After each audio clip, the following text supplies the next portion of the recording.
Good evening and welcome. This is news headlines at 10. I'm Judith Asis.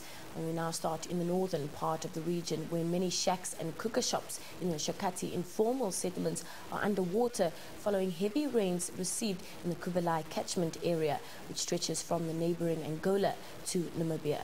According to yesterday's daily report of the Hydrology Department, this year's floods are likely to be more serious than those of 2009.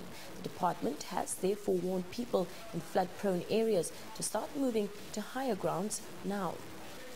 Last week, a hydrologist in the Agriculture Ministry, McLeod Kashideu, warned that more floods were expected from Angola and advised Oshakati residents to be on alert, but his advice was not heeded. Many houses in the Oneshila and Evululuko informal settlements are underwater and more floodwaters are expected from Angola, while the downpours continue across the northern regions.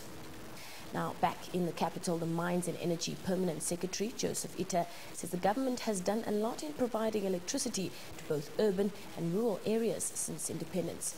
Ita says the government has spent over $600 million on the provision of electricity across the country and that about 90% of Namibians now have access to power supply.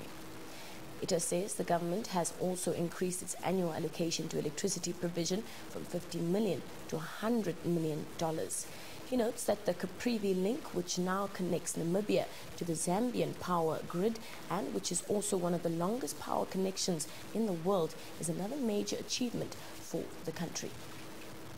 Now, in other headlines, the SWAPO party has approached the High Court for an interdict to stop opposition parties from selling its assets on auction in pursuit of the costs awarded to them during the duration of the 2009 election challenge.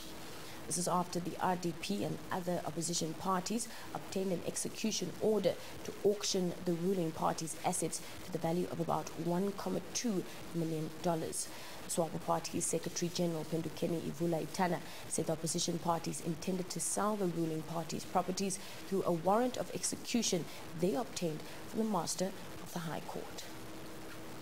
Now, the Karas Regional Governor Bernardo Swartboy says the Regional Council is moving towards mobilizing people to realize the economic opportunities that exist in their respective areas and the region as a whole.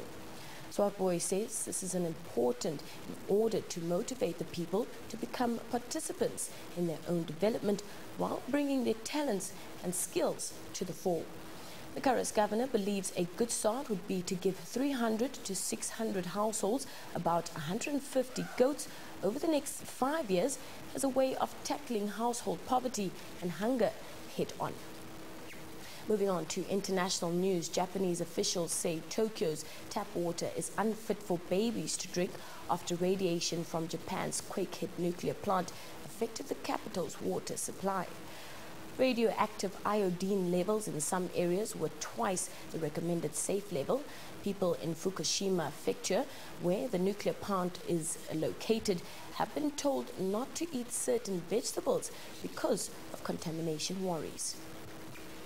Moving on to sports news, Namibian national Juke Sky teams have started leaving for Kroonstad, South Africa today for the South African Senior Juke Sky Championships this coming weekend. After successful trials in February, 7 teams were selected to represent the country at the annual event. South Africa, Namibia and America will battle it out for top honours. The players are looking forward to a successful tour to South Africa and have promised to deliver the goods against the powerhouses in the sport. Well, those were the headlines for tonight. Enjoy your viewing and good night.